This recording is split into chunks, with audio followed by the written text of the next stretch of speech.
Assalamualaikum warahmatullahi wabarakatuh. Pada kesempatan ini kita akan membahas tentang metode memahami hadis. Baik, kita ketahui bersama bahwa sumber hukum Islam itu ada 3, yaitu Al-Quran, hadis, dan kemudian ijtihad, ijtihad para ulama atau ra'yu. Yang kita bahas di sini adalah hadis, bahwa hadis itu mempunyai fungsi untuk menjelaskan Al-Quran, karena Al-Quran itu sifatnya adalah global, sehingga perlu penjelasan. Demikian juga hadis, karena ada beberapa kalimah, ada lafaz yang perlu penjelasan lagi, sehingga disinilah membutuhkan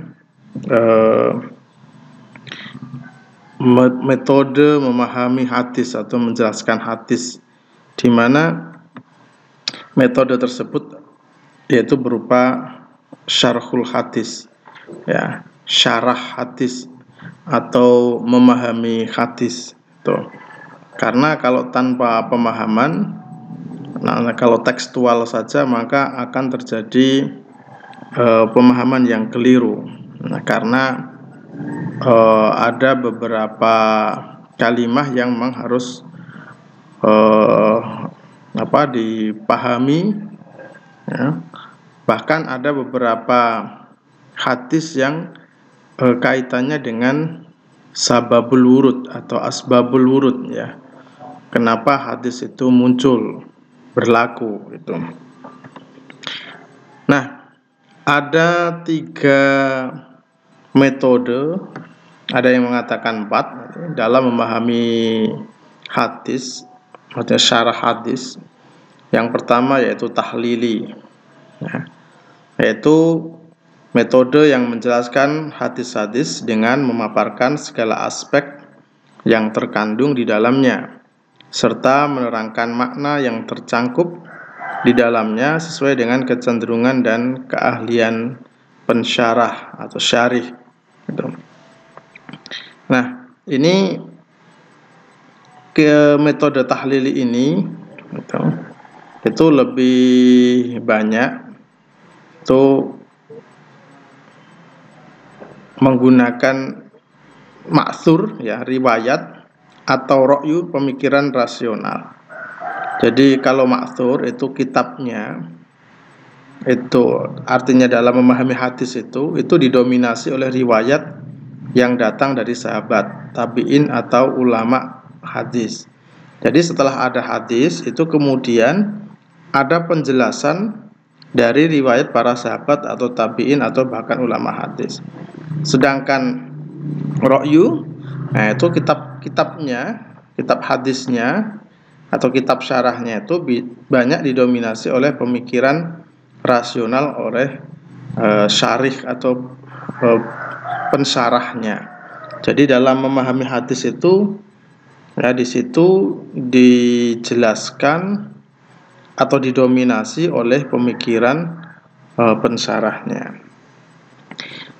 Nah, untuk memahami kitab hadis atau kitab syarah hadis apa saja yang menggunakan metode tahlili, jadi ada beberapa, seperti kitab Fathul Bari bisyarhi Sahih Bukhari. Jadi syarahnya kitab Sahih Bukhari itu ada kitab namanya Fathul Bari, yang dikarang oleh Ibnu Hajar Al-Asqalani. Nah, kitab ini itu lebih condong kepada atau syarahnya itu menggunakan metode tahlili, analisis, analisis tahlili itu. Kemudian ada Ibnatul Ahkam bisyarhil Bulughul Maram, ada kitab Subulus Salam, ada kitab Al-Kawakib Ad-Dirari fi syarhi Sahih Bukhari. Jadi Sahih Bukhari itu tidak hanya Fathul Bari saja syarahnya, ada kitab Al-Kawakib fi Dirari, itu juga mensyarahi. Syarah itu yang menjelaskan, itu penjelasan. Jadi kalau tafsir itu lebih kepada penjelasan Al-Quran, kalau syarah itu lebih kepada hadis atau mungkin kitab-kitab tertentu. Ada Al-Irsyad Syari' li syarhi Sahih Bukhari ya. Kemudian ada Syarah Az-Zarqani alal Mutawatta'. Kalau ini syarahnya kitab Mutawatta', Muwatta' ya, karangannya Imam Malik. Baik. Nah, apa ciri-ciri metode tahlili atau metode analisis itu? Penjelasan makna yang terkandung di dalam hadis itu secara komprehensif, secara menyeluruh ya. Jadi setelah ada hadis, kemudian dijelaskan secara tadi, kalau ada yang berriwayat, ada yang birra'yi itu.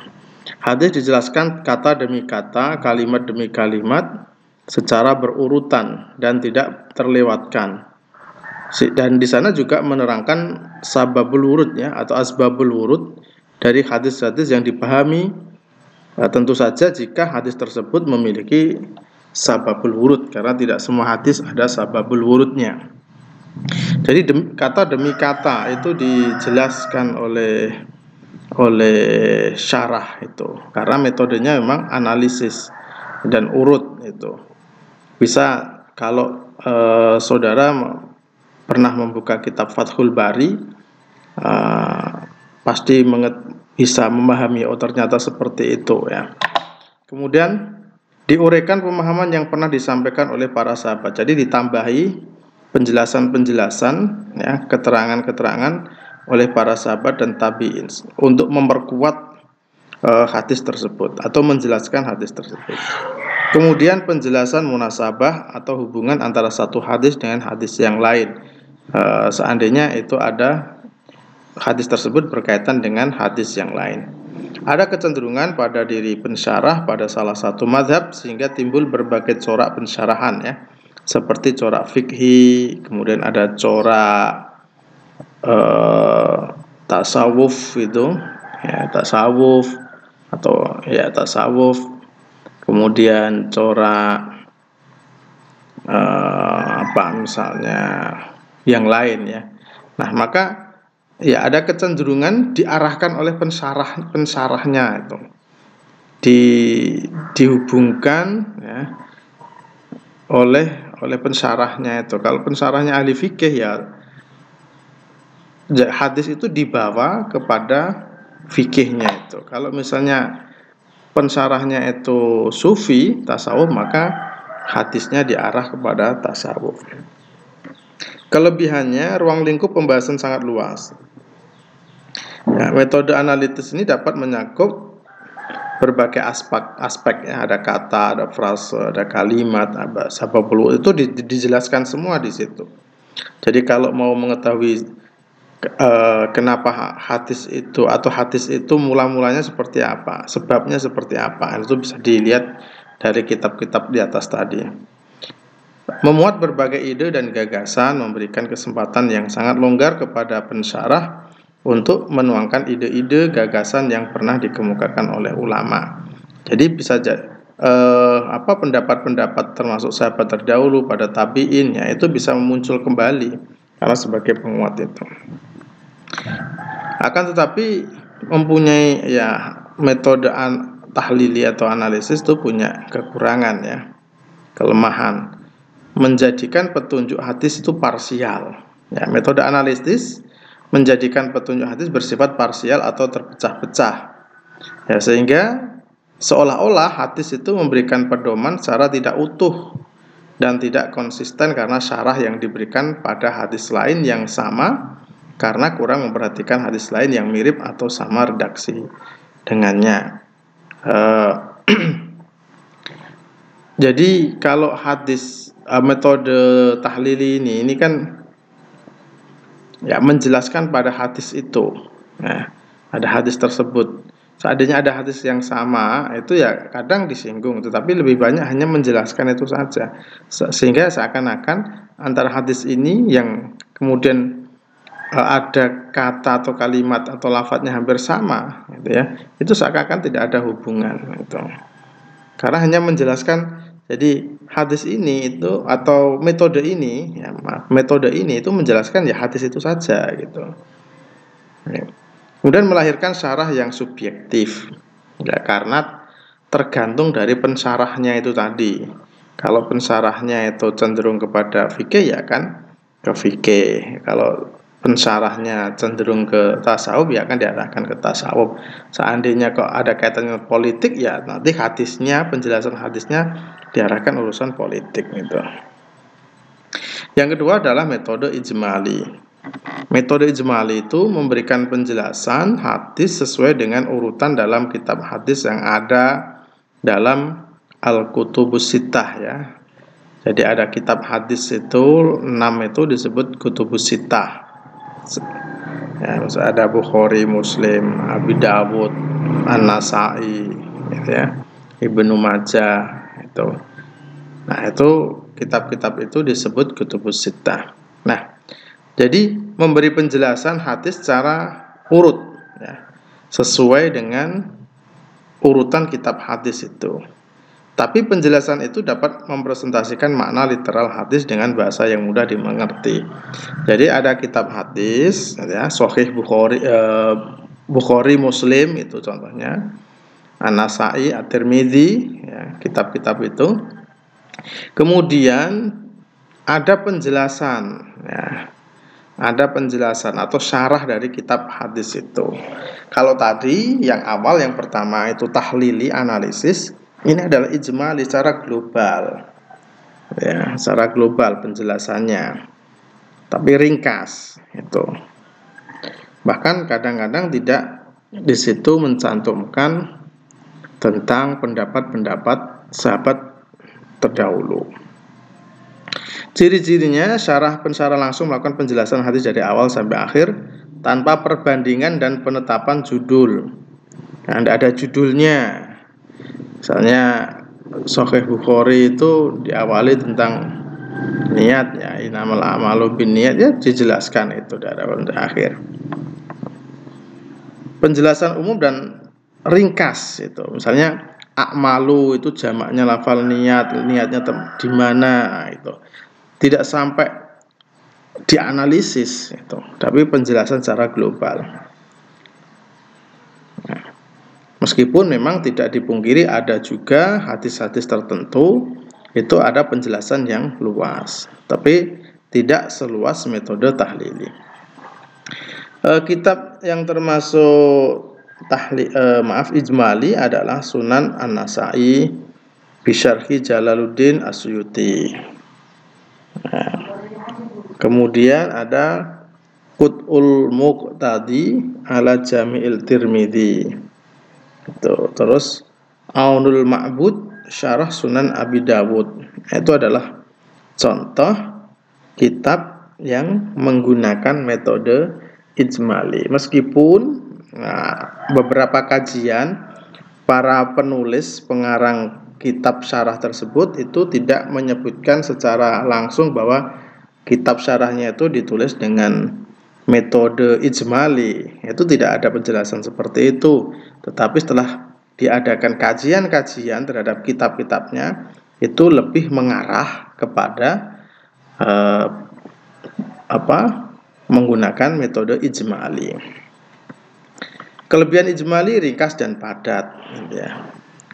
Ringkas dan padat karena tidak banyak penjelasan, apalagi sampai ke penjelasan para sahabat-sahabat terdahulu. Mungkin penjelasan terhadap ini mufrodat itu, mufrodat ya, lafadz atau murotifnya itu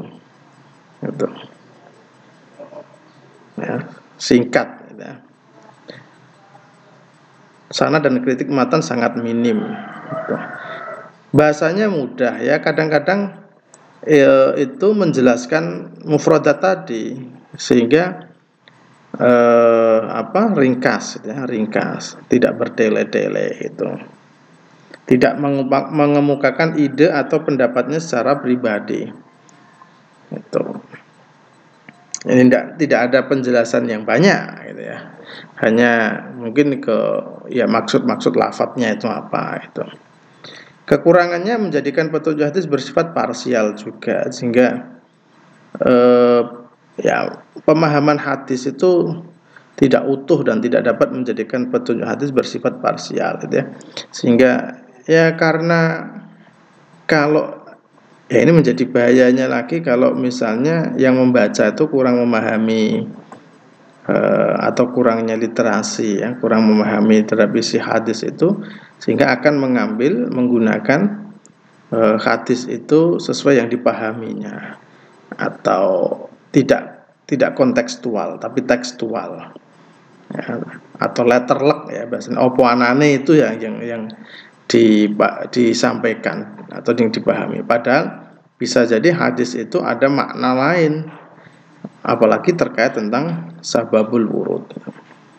Kemudian tidak ada ruang untuk mengumumkan analisis yang memadai, yaitu karena memang singkat-singkat gitu ya, sehingga tidak ada ruang untuk melakukan analisis. Dan yang ketiga adalah muqarron, yaitu metode pemahaman hadis dengan membandingkan hadis yang memiliki redaksi yang sama, jadi hadis redaksinya itu sama atau mirip dalam kasus yang sama. Jadi redaksinya sama tetapi sanadnya berbeda, itu bisa jadi memiliki redaksi yang berbeda tapi dalam kasus yang sama, ya. Atau membandingkan berbagai pendapat ulama syarah dalam mensyarah hadis. Jadi muqarron itu membandingkan antara hadis satu dengan hadis yang lain yang redaksinya sama, atau yang redaksinya sama dalam kasus yang sama, atau redaksinya berbeda tetapi dalam kasus yang sama. Nah, itu yang dibandingkan. Ini maksudnya bagaimana ada hadis seperti ini yang sama, ya. Atau membandingkan berbagai pendapat ulama, atau yang dibandingkan itu bukan hadisnya tapi pendapatnya dalam memahami hadis tersebut, gitu. Ciri muqarron membandingkan analitis redaksional, jadi mabahis lafziyah, dan perbandingan periwayat-periwayat kandungan makna dari masing-masing hadis yang dibandingkan. Jadi yang dibandingkan itu bisa lafadz, bisa rawinya, bisa sanadnya, bisa maknanya. Membahas perbandingan berbagai hal yang dibicarakan oleh hadis tersebut, ya, tadi sudah jelaskan. Perbandingan pendapat para pensyarah. Jadi tidak hanya hadisnya, tidak hanya lafaz hadisnya atau matannya, tetapi yang dibandingkan adalah penjelasan para ulama terkait tentang hadis tersebut. Kitab yang menggunakan metode muqarron ini seperti Sahih Muslim bi Syarhin Nawawi, karya Imam Nawawi, itu lebih kepada muqarron, ya, membandingkan. Jadi setelah ada hadis ini kemudian dibandingkan bahwa ada hadis yang serupa dalam kasus yang sama, itu diungkapkan. Atau dalam memahami ini pensyarah atau ulama itu berbeda pendapat, nah, itu dicantumkan. Ada Umdah Al-Qari Syarh Sahih Bukhari, ya. Jadi syarahnya Sahih Bukhari. Jadi Sahih Bukhari itu syarahnya banyak sekali, ada Fathul Bari, ada Umdah Al-Qari, tetapi metode pemahamannya itu berbeda. Kalau Fathul Bari itu lebih kepada analisis atau tahlili, sedangkan Umdah Al-Qari ini itu lebih kepada muqarron atau perbandingan. Nah, ini kelebihannya memberikan wawasan yang relatif lebih luas karena membandingkan, ya kan? Membuka pintu untuk selalu bersikap toleran. Jadi kalau kita mengkaji ini akan memberikan wawasan kepada kita bahwa dalam memahami hadis saja ada terjadi perbedaan pendapat. Mana yang dipakai? Ya sebetulnya semuanya pendapat-pendapat itu bisa dipakai semua. Itu tergantung dari kita, ya, mana yang kuat harus diselidiki lagi, dikaji lagi. Dengan metode muqarron itu berguna yang ingin mengetahui berbagai pendapat tentang sebuah hadis, ya. Itu sehingga tidak hanya satu saja. Itu ini akan menambah khazanah, menambah keilmuan, menambah wawasan karena banyaknya perbedaan-perbedaan itu yang digunakan untuk dijadikan sebagai bahan perbandingan.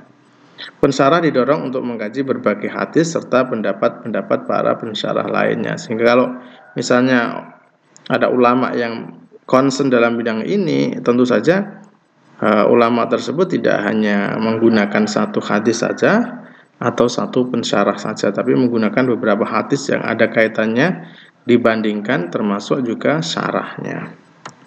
Kekurangannya, metode ini tidak relevan bagi pembaca tingkat pemula.